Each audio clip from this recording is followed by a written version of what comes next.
Good morning and welcome to a rather chilly Pi Motors Kendal. And we're here to collect this, the new Ranger Wildtrak. I think it may be time for an adventure. I'm Ben Quirk, welcome to Planet Auto. Oxon Park. Time for a spot of off-roading. I think the new Ranger's gonna walk it. It's rougher and rougher this trail, doesn't it? I'm glad it's got decent approach angles. Nice pliable suspension too. Whee! The Ford Ranger, first released in the US in 1983, and we didn't get it till 1997. And this is the latest gen. And if you look at the former gen, you'll notice some massive differences. This is an all-new platform. It's also in conjunction with Volkswagen. VW used the Ford platform. So this is about as Ranger as you can get. You've got everything from a single cab with a manual through to a 4-cab with 3 litre and a 10-speed auto. There's even a 2-litre 4-cylinder as well, and that's diesel. Still can't get over there's a V6 petrol, but that is only Raptor. Now this 25 to 29 to the gallon. I mean, if you're on an eco run, it wouldn't surprise me if you saw 35. But that's not why you buy a pickup. You buy a pickup to haul, or go on construction sites, or head up places like we are. I mean, just look at the space in the arches, the ground clearance, and then it's got the lifestyle touches as well. The titanium wheels, the leather seats, and that's without bringing in the Platinum, the MSRT, the Thunder. We've got the Wildtrak, but there's even a Storm Track. And who knows what's coming in the future. This spring, we're even getting a Ranger FEV. These are jacks of all trades, a master of all. And I don't say that lightly. In a word, it's a complete step up. And it wasn't bad to start with. Now, since the bad weather's been, well, it's still here really, this route has got a heck of a lot gnarlier. This thing is a beast. It's about the size of a Discovery. So it's not too much of a handful in the city either. It's got things like stop-start, the way it's been finished and the way it's been updated. This is all you'll need. And prices start at just under 30,000 plus VAT. That'll get you a single cab XL with a 2-litre diesel with a manual. But the majority of people are going to be going for this kind of thing. Now, a Wildtrak isn't what you call standard, and it comes in at around 50,000 with options and packs. And I think that's the one I'd go for. Thing is, it's worth the money. I've even got auxiliary buttons on the top that you can wire to things like LEDs. Also, there's a range of accessories that Ford can fit. And if not, they'll send it to somebody who can fit on your behalf. There's no limits. Sounds like the Crossers have found the track. See, that's it. There's no point not putting these to the test. Because let's face it, Ford Ranger's been the backbone of Britain, a bit like the Transit, for many, many years. I might have just stolen that from Transit. But you get my meaning. It's also one of their best-selling vehicles. If you like this type of video, why not subscribe to the channel? You just hit the button on the right-hand side. It's free, and you'll get an alert every time we upload. Also, if you do like the video, why not give it a like? It all helps, and it means we can get more cars. Thank you. Just look at its widthy front wings. It's got a real commanding presence, a chunky grille. You can modify this and get Ford written across the front. The daytime running lights wrap round here. Also, it's got LEDs. We've got adaptive cruise control, parking sensors, and just raw looks. Mind you, it's a pickup. It's got to look raw. Look at the space in the arches. Loads of room for articulation. So you can get this thing on crazy angles. It's even got a 4-auto mode. All-wheel drive systems. You've now got a choice of 2. Shift on the fly, or a more advanced permanent all-wheel drive. Set and forget, if you will. Set it to 4A. It constantly monitors and tracks conditions, varying torque split, splitting power between front and rear wheels, going where it's most needed. You can also reduce wheel spin. Interestingly, this can be used on-road and off-road, whether it's a motorway, a snowy climb, or a muddy field. But you can still go into 4 high, so you can just trudge along. And if you really need it, you've got 4 low. And it sounds immense. And you'd think it'd get lost in the gears with 10 speeds, but no. Even on a pickup off-road, it knows exactly where to be. And it transitions seamlessly. This is agate black. You can also get reds, blues, whites. And if you go for MSRT, you'll get stripes and all types of things. Yes, the humble pickup is now seen as a car, which means its tax will go through the roof. I think it's around £24,000 over 4 years. That's obscene. Thing is, if you take advantage, you can get it now and save that. And it's also equally as important to find a dealer you trust. Now, that obviously depends on the area and if you've had history. If you're in the north, so northwest, we check out Pine Motors. Now, yes, they do give us the vehicles, but I do actually have a connection to them because my father worked there when I was growing up, and I used to go out and call outs. And the thing is, they're friendly, they're approachable, they're knowledgeable, and they'll sort you out the best deal. They've got dealers in Morecambe, Kendal and Barrow. And don't be afraid to quiz them. We have. Just look at those wheels. On this kind of thing, I'd probably go Steely's, and you can get them. Also, bear in mind, everything we've done today is on road tyres. Put knobblies on it, and they're pretty much unstoppable. Add a winch, and there's no stopping it. Keyless entry.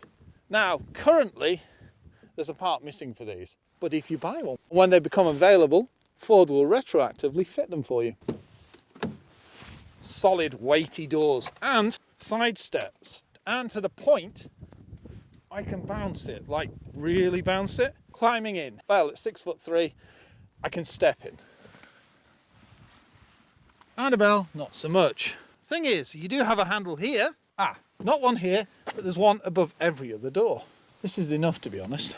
And yes, on a pickup, soft touches and a new design for the door handles. You pull it towards. I like that. Decent door pocket, and you can get a drink in there. It's not the biggest, but it'll do the job. See what I mean about changes? The more pronounced vents here. A digital cluster, a 12-inch infotainment screen, very similar to Explorer. They've also taken out the angle that gave it was almost like an overly car effect. Leather wrapped steering wheel, chunky stalks, and lights, fog lights, adjust your cluster.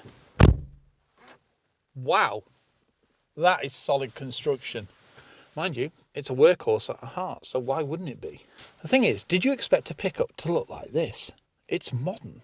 It's plush. It's full of premium materials. I mean, yes, you've got hard touches up here, but they're still a decent quality. The one thing it does have a shortage in is stowage areas. You kind of expect things here, and they're not. But you do have this. And, yeah, it's pretty damn deep. Also, the additions of colour. Storage area here. Glove box here. And, yes, it's lockable. A must in a commercial vehicle. It's almost too good to be pickup. It's more like a car. It's definitely blended lifestyle with robust commercial workhorse. The thing is, areas like this are still solid plastics. It's built for day-to-day jobs. And the fact that you've still got things like rotaries, they've not just put everything in a screen that would drive, well, any commercial van driver mad. And they're quite chunky as well, and you can, with a glove or whatever. A sunglasses holder. And these are those auxiliary switches I was talking about. So you can feel like you're in a Grenadier or an aircraft. It's been worth the wait. 8 years to get behind the wheel of a Ranger. And is it worth the money? Oh, aye. I mean, look at this. An armrest in a pickup wide enough for 2. Extra storage, 12 volt hidden in there. And this. So you've got your driving modes combined on this little rotary with your all-wheel drive system. So 2 high, 4 low, and 4A. Yes, electronic handbrake. I'm never going to get that in a pickup. I always want an old school one, but the bottom line is that's where it's going. And there's nothing we can do about it. No paddles on the back, but you do have a manual mode on the side of the shifter. Straightforward to use, and it's a heck of a difference to the previous gen. The shifter was up here. USBs, with your infotainment, you get Apple CarPlay, Android Auto, navigation, you can talk to it, and you can control various functionality. We can also disable the start-stop. The thing is, that kind of thing is handy in cities. It's robust, yet it's comfortable. I mean, just look at these buckety seats. The thing is, they're thickly clad. A nice supportive seat, and it's very easy to get comfortable. This one's manual, but mine's electric. Reach and rake in the steering wheel, and we've got a fair bit of reach here. Nice. What's that? 2.5, 3 inches? You'll get in here at probably 6, 7, maybe even taller. It's a damn good pickup. Can't really quote on the other ones because they've never driven them. But if they drove anything like this, then I can see why they've sold so well. Let's take a look at the back. I almost forgot. Little map reading lights, and no adjustment in the seat belt, but with all the adjustment in the seats, you don't really need it. And you've got a footrest. From the side profile, you can see what a beast it is. So you've got leaf springs, and obviously, as it's Ranger, it's built on a ladder platform. Body on frame. In my eyes, that's what the best pickups and off-roaders are built on. There may be more refined things out there, But these, they can get down and dirty really easily and very rarely get stuck. Great approach angle, departure angle, and crossover angle. No, these are built to go off-road. And look at this, a step, and that is metal, and you can just clamber. Let's take a look in the rear. The door opens, it's not the widest I've seen, but it's perfectly ample, especially when you've got the step. I think the door pocket's bigger than the front. Climbing in, well, yeah, I can just step in. It does make climbing into these things really easy. Comfortable once again, and a nice central light. We do have the privacy glass, and yes, it's not the lightest it could be, but pickups, they're typically like this because you're stowing stuff on the back seat, but to be honest, it could be a lot darker. I can get my feet under the seats, and I've got lots of space down here. This is hard, but it doesn't really surprise me. It's the rear of a pickup. I was surprised the front was soft.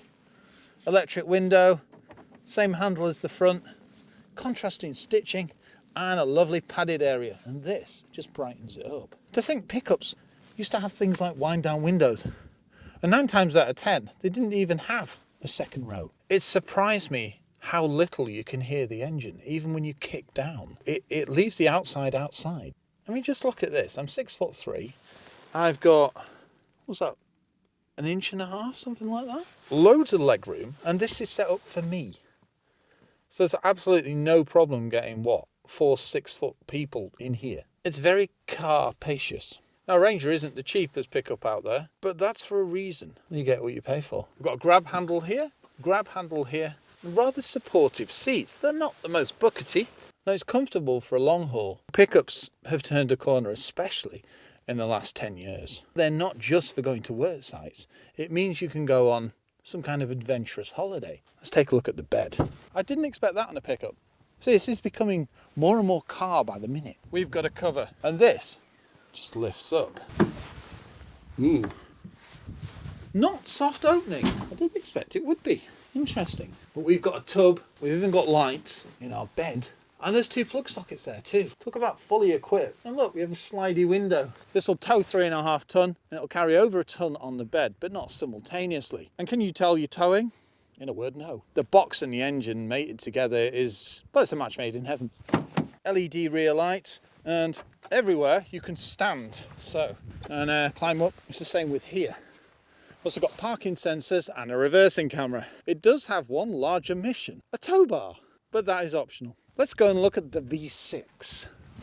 To release the bonnet, just open this door and pull. Don't these look the part at night? And yes, these will shine for miles. To release, push left. It'll click.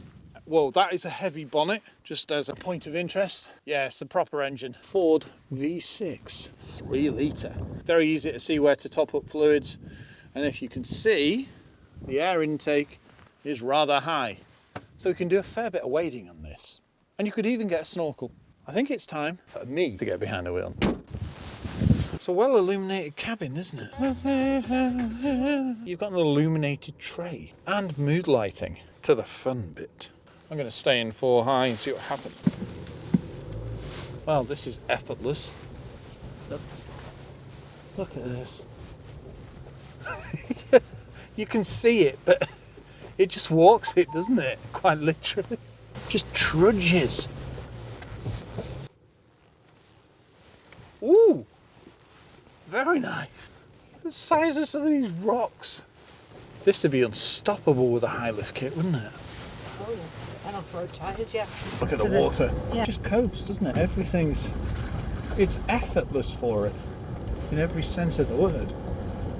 Well, that's it. This is in 4A.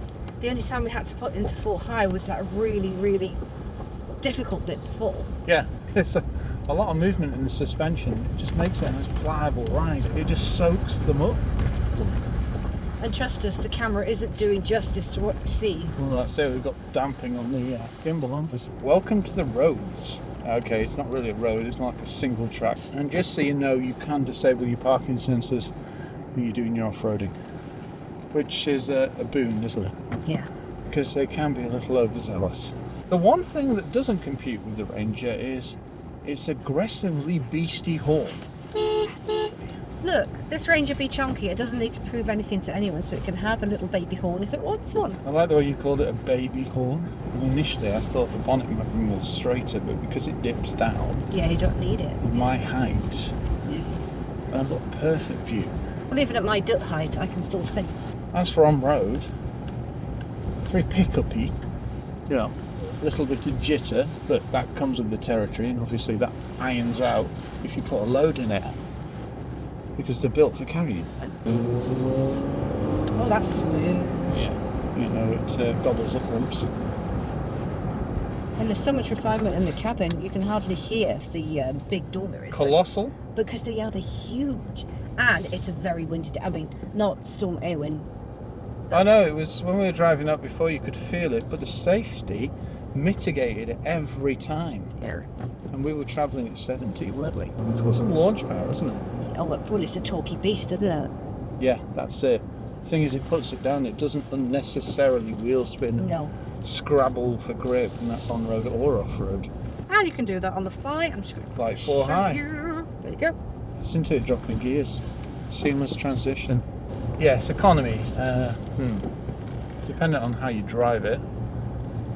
High end, 35. Very little body roll. I mean, you can feel a bit, but it adds to the comfort. And it needs to be pliable enough to be decent off-road, otherwise what's the point? Steering, it's like a nice mid-range balance. I mean, it can still do that, but it's not, because that's the last thing you want. You want something engaging Level and of control. dynamic on the Yeah. road, That's which it. this It's it ticking all is. the boxes, isn't it? Oh, completely. I'd never get bored of this. Oh, it's good. It's very good. And the safety doesn't lag if you've noticed. It'll tell you if you're not wearing your seatbelt, if you're speeding, etc. But it's not to the point that it's in your face. The thing is, even these tight bends, we're just manoeuvring nice and easily. It's natural for it, you know? It does feel more like a car. There's no jitteriness in the gearbox either. Yeah, it's never hesitant and doesn't know what gear it should be in. It knows exactly when to change gear. Let's see what it's like on the dual carriageway, shall we?